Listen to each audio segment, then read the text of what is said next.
Very good morning. We are starting for Vadodara from here. This is the tour to Gujarat. Very long tour, but we are very excited. All things are set.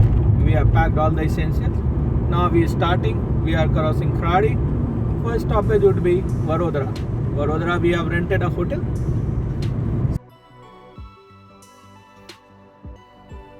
हाय, तो अभी हम खराड़ी पहुंच चुके हैं। खराड़ी से के बाद अगला स्टॉप होगा मुंबई। दोस्तों, हमने 2100 किलोमीटर की जर्नी को 4 सेक्शन में तोड़ा है। पहले हम पुणे से वडोदरा जाएंगे। वडोदरा में ओवरनाइट स्टे है। वडोदरा से फिर सोमनाथ से अगले दिन पोरबंदर और पोरबंदर से द्वारिका से वापस वडोदरा आएंगे। हमें केवड़िया कवर करना है और केवड़िया से वापस फिर पुणे। तो ये 4 दिनों की यात्रा है, 4 दिनों का ड्राइव है और टोटल जर्नी हमने 9 दिनों की रखी है। जगह जगह पे स्टॉप रखा है। होपफुली ये जर्नी एंजॉयफुल होगी और हम आपको आगे की प्रोसीडिंग बताते रहेंगे। अभी हम खालापुर पे हैं। हमने चाय नाश्ते के लिए रुका है। 5 बजे हमने पुणे से स्टार्ट किया था। 7 बजे हम खालापुर में हैं। खालापुर में चाय पीकर यहाँ से हम आगे बढ़ेंगे। अभी मुंबई जा रहे। मुंबई में यहाँ पे हम लंच के लिए रुके। लंच हमने मनोर के पास एक होटल है वहाँ किया और मनोर से भी वडोदरा की ड्राइव स्टार्ट हुई है। होपफुली 5 बजे तक हम वडोदरा पहुँचने की कोशिश करेंगे। तो दोस्तों, ये यात्रा बहुत लंबी है, ड्राइव काफ़ी लंबा है, इसलिए कुछ ज़रूरी चीज़ें आपको ध्यान में रखनी पड़ेगी, जैसे कि आपका टैंक फुल हो, गाड़ी की सर्विसिंग बराबर हो, टायर प्रेशर बराबर हो और आपने बराबर नींद ली हो। अभी हम वडोदरा पहुँचने वाले हैं। वडोदरा में आप ये हैंगिंग ब्रिज देख पाएंगे। ये वडोदरा का एंट्री पॉइंट है। रोड पुणे से लेकर वडोदरा तक काफ़ी अच्छी है। दिन में ट्रैफिक यहाँ वहाँ रहते हैं, बड़े बड़े ट्रक रहते हैं, तो आपको ड्राइव सावधानी से करना है। वडोदरा के पास थोड़े केओस रहते हैं, ट्रैफिक जाम रहता है, लेकिन आप दिन में 12 घंटे में पुणे से वडोदरा पहुँच पाएंगे। हमारा टारगेट था 5 बजे, अभी दिन के 4 साढ़े 4 बजे है और हम वडोदरा इंटर करने वाले हैं। वडोदरा में हमने होटल मैरीलैंड लिया है, जो हाईवे पे ही है। एक रात को बजट स्टे है, एक रात को रुकना है और सुबह यहाँ से वापस पोरबंदर की ओर निकलना है। बट अगेन मैं बोलता हूँ, रास्ते पे कंसस रहें। रास्ते पे ड्राइव गाड़ियाँ काफ़ी तेज़ चलती है, एवरेज स्पीड 100-120 होता है, तो आपको गाड़ी काफ़ी संयम से चलाना है। ये हमारा होटल है, होटल मैरीलैंड। रात को यहाँ पे रुकेंगे। ये हमारे कमरे का फ़ोटो आप देख पा रहे हैं। अभी सुबह मैरीलैंड रात को रुकने के बाद मैरीलैंड से हमने वापस सोमनाथ का सफ़र स्टार्ट किया है। ये अगेन 8 घंटे की जर्नी है। सोमनाथ से वडोदरा से सोमनाथ 8 साढ़े 8 घंटे में पहुंचते हैं। हमने सुबह 6 बजे जर्नी स्टार्ट की है और शाम को 4 बजे हम ये सोमनाथ पहुंच गए। सोमनाथ में हमने होटल अंबर लिया था। यहाँ पे हम रात को रुकने वाले हैं। रात को यहाँ से प्लान है मंदिर घूमा जाए और ये सुबह है। सुबह हमने सोमनाथ के जितने तीर्थ स्थल हैं वो घूमने की कोशिश की। अब सोमनाथ में आप कार हर जगह पे ले नहीं जा सकते, इसीलिए हमने एक ऑटो रेंट किया। ये सोमनाथ का पुराना मंदिर में आप शंकर भगवान की पूजा कर सकते हैं, जल कर चढ़ा सकते हैं, अभिषेक कर सकते हैं। हमने यहाँ पे एक अभिषेक कराया जिसके चार्ज 1500 रुपये लगते हैं। और भी कई सारे पूजा हैं जो आप करवा सकते हैं, 3100, 5000, 7000, लेकिन हमने अभिषेक कराया। और ये मंदिर अहिल्याबाई के द्वारा बनवाया गया था। ये मंदिर काफ़ी दार्शनिक है। यहाँ मंदिर और पूजा अर्चना करने के बाद हमने सोमनाथ का नया मंदिर भी देखा। तो सोमनाथ में 2 मंदिर है, सोमनाथ का पुराना मंदिर और नया मंदिर, जो कि कई बार टूटा और बना है। सोमनाथ में आपको मोबाइल ले जाना अलाउड नहीं है, इसलिए मैं वहाँ के फ़ोटो आपको नहीं दे सकता, लेकिन हम लोगों ने रात को वहाँ का लेजर शो देखा जो काफ़ी इंजॉइंग था। ये सोमनाथ का बीच आप देख पा रहे हैं, ये वाइट सैंड बीच है अरब सागर का, जहाँ आप इंजॉय कर सकते हैं। गर्मी दिन में थोड़ी ज़्यादा होती है, बट बगल में काफ़ी सारे फूड स्टॉल हैं और इस जगह का नाम है ओशन बीच, जहाँ पे आप जाके इंजॉय कर सकते हैं, बैठ सकते हैं फैमिली के साथ। बहुत सारे कैमल राइड, सी स्पोर्ट्स, वाटर स्पोर्ट्स आपको यहाँ पे मिलेंगे जो आप इंजॉय कर सकते हैं। सोमनाथ में पूजा करना एक अद्वितीय अनुभव है। अगर आपको दर्शन आराम से मिल जाता है तो इससे अच्छा कुछ नहीं, और हम लकी थे, हमें दर्शन आराम से मिला। अब सोमनाथ से आगे अगले दिन हमने पोरबंदर की यात्रा शुरू की। सोमनाथ से पोरबंदर की ट्रैफिक का जो ट्रैवल है वो काफ़ी इंजॉयमेंट भरा है। ट्रैफिक रोड सब इतने अच्छे हैं कि आपको कोई परेशानी नहीं होगी। रोड इतनी चौड़ी है, रोड में कोई पॉट होल्स नहीं है। आप स्टार्ट करोगे ड्राइविंग और सीनरी का इतनी अच्छी है, आप इंजॉय करोगे। यहाँ से सोमनाथ से पोरबंदर की यात्रा लगभग 2 घंटे की है, 2 घंटे 30 मिनट।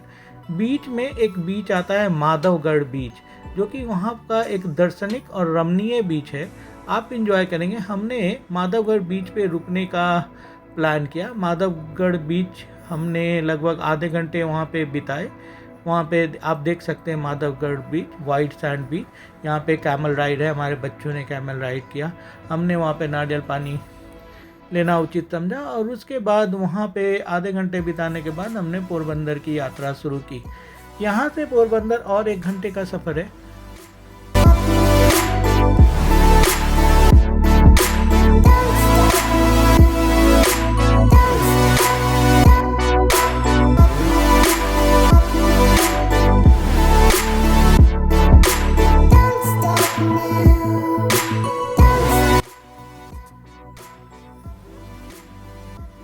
सो अभी हम जा रहे हैं पोरबंदर की ओर।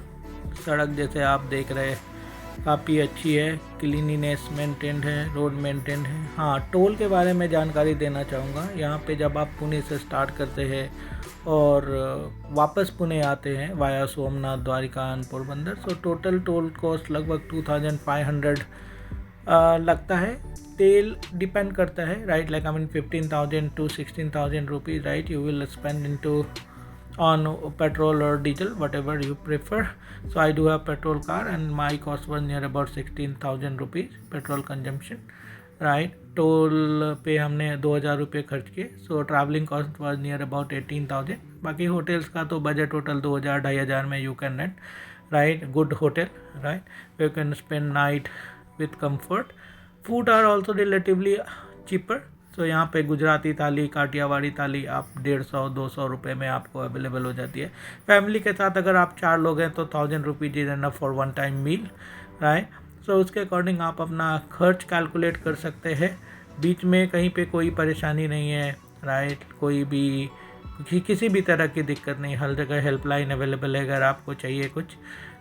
ये हमारा, अभी हम पोरबंदर आ चुके हैं, हमारा पोरबंदर का होटल है, होटल नटराज हमने बुक किया था 2 रातों के लिए। Charges again 2500 near about. Porbandar में रात को रुकने के बाद हमने अगले दिन द्वारिका जाने का निर्णय किया। ये हम द्वारिका पहुंचने वाले हैं। ये द्वारिका का एंट्री गेट। द्वारिका एक बहुत ही खूबसूरत शहर है। द्वारिका में हर जगह भीड़ होती है। आपको सबसे पहले अपनी कार को पार्क करना होता है। कार के पार्किंग के चार्ज 50 रुपये लगते हैं। यहाँ पे आपको कार पार्क करने के बाद आपको पैदल यात्रा शुरू करनी पड़ती है। सुबह के 8 बजे हम द्वारिकाधीश टेम्पल पहुँच चुके हैं। द्वारिकाधीश टेम्पल द्वारिका का एक मुख्य स्थान है जहाँ पे आप पूजा करते हैं। उसके बाद वहाँ पे कई सारे कपड़े की दुकानें, खाने पीने की दुकानें हैं जहाँ से आप ट्रेडिशनल कपड़ों की और गिफ्ट आइटम्स की शॉपिंग कर सकते हैं। द्वारिका में दर्शन करने में नॉर्मली 1 से 2 घंटे लगते हैं। कतार लंबी होती है लेकिन सब कुछ ऑर्गेनाइज होता है, आपको ज़्यादा तकलीफ नहीं होती। गुजरात द्वारिकाधीश दर्शन करने के बाद वहाँ से आगे हम बेट द्वारिका के लिए निकले। वैसे तो द्वारिका में बहुत सारे और स्पॉट हैं, like Rukmini Mandir, Gomti Ghat, Sudama bridge, but depends upon time, right. हमने सबसे पहले बेट द्वारिका जाने का निर्णय लिया। बेट द्वारिका से लगभग आधे घंटे के डिस्टेंस पे है। पोर्ट का नाम ओखा पोर्ट है। पहले आपको ओखा पोर्ट जाना पड़ता है। आप ओखा पोर्ट से आपको बेट द्वारिका जाने में लगभग 20 से 25 मिनट लगते हैं बोट में, और बोट का किराया लगभग 20 रुपये प्रति व्यक्ति होता है। आप बेट द्वारिका उतरने के बाद वहाँ से पैदल आपको कृष्ण मंदिर जाने में लगभग 15 से 20 मिनट लगते हैं। अगर आप नहीं चल पाए या आपके पास कोई ऐसा बंदा हो जो चलने में असमर्थ हो तो उसके लिए वहाँ पे कुछ सुविधाएं हैं जो आप ले सकते हैं। बेट द्वारिका की सबसे अच्छी बात है जो जर्नी है ओखा पोर्ट से बेट द्वारिका की, बोट के थ्रू। वहाँ पे आपको बहुत सारे सीगल देखेंगे, लोग उनको खाना खिलाते रहते हैं और आप सीगल का फ़ोटो ले सकते हैं। आप इस पिक्चर में देख सकते हैं कई सारे सीगल उड़ते हुए। ये देखना काफ़ी अच्छा अनुभव है। समुद्र आपको बहुत ही क्लीन मिलेगा। आप पीछे एक ब्रिज बनता हुआ दिख रहे हैं। ये ब्रिज बनने के बाद ये शायद बोट यात्रा की ज़रूरत नहीं पड़ेगी। आप ब्रिज के थ्रू ओखा से डायरेक्ट बेट द्वारिका पहुँच सकते हैं। बेट द्वारिका एक छोटा सा आइलैंड है जहाँ पे कई सारे पॉइंट है, लाइक ड्यून पॉइंट, बेट द्वारिका, द्वारकाधीश मंदिर, हनुमान मंदिर। लेकिन सबसे अच्छी घूमने की जगह ड्यून पॉइंट और द्वारकाधीश मंदिर ही है। समय अगर आपके पास कम हो तो द्वारका मंदिर घूमकर वापस द्वारका आना अच्छा रहेगा। हमने सिर्फ द्वारकाधीश मंदिर घूमने का निर्णय लिया। बाकी के सारे पॉइंट न कवर करने की कोशिश करी, क्योंकि ये दिसंबर का आखिरी वीक था और यहाँ पे काफ़ी भीड़ भाड़ थी। सो हमने बेट द्वारिका से द्वारिका आने का निर्णय लगभग 3 बजे लिया और 4 बजे तक हम वापस द्वारिका पहुँच गए। द्वारिका में वैसे कई सारे पॉइंट है, जैसे मैंने पहले बोला, द्वारकाधीश मंदिर, नागेश्वर ज्योतिर्लिंग दुनिया के 12 ज्योतिर्लिंग में से एक है। सो नागेश्वर मंदिर जाना हमारी प्रमुख प्राथमिकता थी। तो यहाँ पे आप देख रहे हैं हमने वापस ओखा से नागेश्वर मंदिर की यात्रा शुरू की। नागेश्वर मंदिर में ये आप एक शिव भगवान का स्टैचू देख सकते हैं। इस शिव भगवान की बहुत ऊंची और भव्य प्रतिमा है। आप पीछे नागेश्वर टेम्पल देख सकते हैं। नागेश्वर टेम्पल भारत के 12 ज्योतिर्लिंगों में एक है। ये आप नागेश्वर का शिवलिंग मैंने दिखाने की कोशिश की है। आप नागेश्वर भगवान के दर्शन कर सकते हैं। वहाँ माता अम्बे की भी एक प्रतिमा है। नागेश्वर मंदिर में अनुभव बहुत ही डिवाइन और डिवोशनल है। यहाँ पे भीड़ कम होती है, आप भगवान के दर्शन आराम से कर सकते हैं। और शायद देश के सारे ज्योतिर्लिंगों में यहाँ पे भीड़ थोड़ी कमी होती है। ये रात के समय इसकी छटा अद्वितीय होती है, mesmerizing I would say, right? So this place is kind of very good and this must be part of your itinerary. Nageshwar temple cover करने के बाद हमने आगे की यात्रा शुरू की और आगे की यात्रा थी बैक टू पोरबंदर, क्योंकि रात काफ़ी हो रही थी और वापस हमें द्वारिका से पोरबंदर आने में 1 घंटे का समय लगा। द्वारिका में हमें होटल नहीं मिल पाया, इसलिए हमने पोरबंदर में रुकने की कोशिश की, राइट। पोरबंदर में आप देख पा रहे हैं सुदामा टेम्पल। सो जब भी आप पोरबंदर आए, पोरबंदर में आप 3 चीज़ ज़रूर कवर करें, सुदामा टेम्पल, कीर्ति मंदिर और पोरबंदर बीच। हमने ये सुदामा टेम्पल का फ़ोटो लिया है। ये सुदामा के लिए बनाया हुआ मंदिर है। आपसे सुदामा का जन्म स्थान और सुदामा और कृष्ण की दोस्ती के बारे में आपने ज़रूर पढ़ा और सुना होगा। ये मंदिर काफ़ी पुराना मंदिर है। यहाँ पे दर्शन करना बहुत ही सरल है और ये मंदिर आपके पोरबंदर एमजी रोड पे ही स्थित है। सुदामा मंदिर एमजी रोड पे है और एमजी रोड से कीर्ति मंदिर की दूरी सिर्फ 2 किलोमीटर है। तो सुदामा मंदिर के दर्शन करने के बाद हम कीर्ति मंदिर की ओर जाएंगे। कीर्ति मंदिर के बारे में बता दूं कि कीर्ति मंदिर बापू का जन्म स्थान है। यहीं पे हमारे महात्मा गांधी बापू ने जन्म लिया था और ये उनका जन्म स्थान आप देख सकते हैं बाएं की ओर। अभी हम वहाँ चलने की कोशिश करेंगे। हाँ, यही है जो आप गेट देख पा रहे हैं। ये कस्तूरबा ये महात्मा गांधी के पेरेंट्स का फ़ोटो और उनके बारे में बहुत सारी जानकारी इस मंदिर में दी गई है। यहाँ पे आप वो कमरा देख सकते हैं जहाँ महात्मा गांधी ने जन्म लिया था। ये वही जगह है जो आप स्वास्तिका मार्ग देख रहे हैं, यही वो जगह है जहाँ पे महात्मा गांधी ने जन्म लिया था। उनके याद में के कई सारे सामान, लाइक जो पॉट वो यूज करते थे, जो यात्राएं उन्होंने की, जो भारत के स्वाधीनता संग्राम में जो उनका कर्तव्य था, जो भी कंट्रीब्यूशन था, उसके याद में जो भी प्रतीक चिन्ह है यहाँ पे बहुत सहजता से रखे गए हैं। आप उनका आनंद उठा सकते हैं। फ़ोटो लेना अलाउड है, आप फ़ोटो ले सकते हैं। एंट्री चार्जेस कोई नहीं है, but this should be a must visit place specially for your kids and you, right. Porbandar में 1 दिन बिताने के बाद हमने वहाँ से बड़ोदरा की यात्रा स्टार्ट की। वापस बड़ोदरा आए। बड़ोदरा में हमने होटल सनशाइन लिया जो अगेन हाईवे पे है और ये हाईवे आपको डायरेक्ट केवड़िया लेके जाता है। सो बड़ोदरा से केवड़िया की दूरी लगभग 75 किलोमीटर है, जो आप 1-1.5 घंटे में कवर कर सकते हैं। केवड़िया में रहने के ऑप्शन कम है, इसलिए हमने बड़ोदरा में रहना उचित समझा। ये अभी हम केवड़िया की ओर जा रहे हैं। बड़ोदरा से केवड़िया अगेन सड़क की कंडीशन काफ़ी अच्छी है एंड केवड़िया एक वेल डेवलप्ड सिटी है। टेंट सिटी इसे बोलते हैं। काफ़ी सुंदर तरीके से बनाया गया है। केवड़िया अगर आप सुबह पहुंच जाते हैं 8 बजे, 8 o'clock, 8:30, तो केवड़िया घूमने आप पूरे दिन में केवड़िया कवर कर सकते हैं। केवड़िया एक टेंट सिटी है जहाँ रहने के साधन कम है। अगर आप लकी होंगे, अगर आपको वहाँ एकोमोडेशन मिल जाता है, नहीं मिला कोई बात नहीं, आप बड़ोदरा में रुक सकते हो और बड़ोदरा से केवड़िया कवर कर सकते हो। केवड़िया दिन भर में कवर हो जाएगा। केवड़िया में कई सारे पॉइंट हैं, लेकिन उनमें कुछ पॉइंट हैं जो आप जाना चाहेंगे, जैसे main Kevadia statue, right, Sardar Vallabh भाई पटेल की स्टैचू, जो सब देखना चाहेंगे। और ये एक ऐसा जगह है जो एक आपको डिफरेंट काइंड ऑफ एक्सपीरियंस देता है। और मैं जब जहाँ तक एम्बियंस की बात करूँ, ये इंडिया में एक वर्ल्ड लेवल का एम्बियंस और इन्वायरमेंट डेवलप किया गया है। This kind of very good work done by government, right. Roads are good and the place itself is kind of very positive. I mean the place itself provides a very positive vibe, positive energy, right. Travelling tough नहीं है। पे आप देख सकते हैं हम केवड़िया पहुंच चुके हैं। कि केवड़िया का पहला स्टॉप है जहां आपको अपना कार पार्क करना पड़ता है। कार पार्क करने के बाद आप आगे का सफ़र शुरू करते हैं। आगे के सफ़र शुरू करने के लिए दो तरीके हैं। केवड़िया एडमिनिस्ट्रेशन ने आपको गवर्नमेंट बस प्रोवाइड किए हुए हैं। ये बसेस हमेशा नॉन स्टॉप एक के बाद एक आते रहते हैं, आपको डिफरेंट पॉइंट्स पे लेके जाते हैं। केवड़िया आने से पहले आपको केवड़िया की एंट्री बुकिंग करनी पड़ती है। They are multiple kind of booking which you can, the information which you can get it on their website, like I mean normal visit, express visit, right. So हमने नॉर्मल विजिट लिया था। Normal visit में buses रहती है, लेकिन हमने buses को छोड़ दिया। यहाँ पहुँचने के बाद हमने एक ऑटो हायर किया।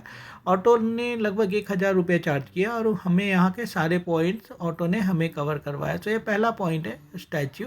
स्टैचू के लिए आपको चलना पड़ता है। तो अगर आपके पास कोई एक ऐसा आदमी है जो चल नहीं पाता, तो वहाँ पे व्हील चेयर अवेलेबल है। आप उन व्हील चेयर ले सकते हो और व्हील चेयर में उस पर्सन को बिठा के आप आगे जा सकते हो, स्टैचू कवर कर सकते हो।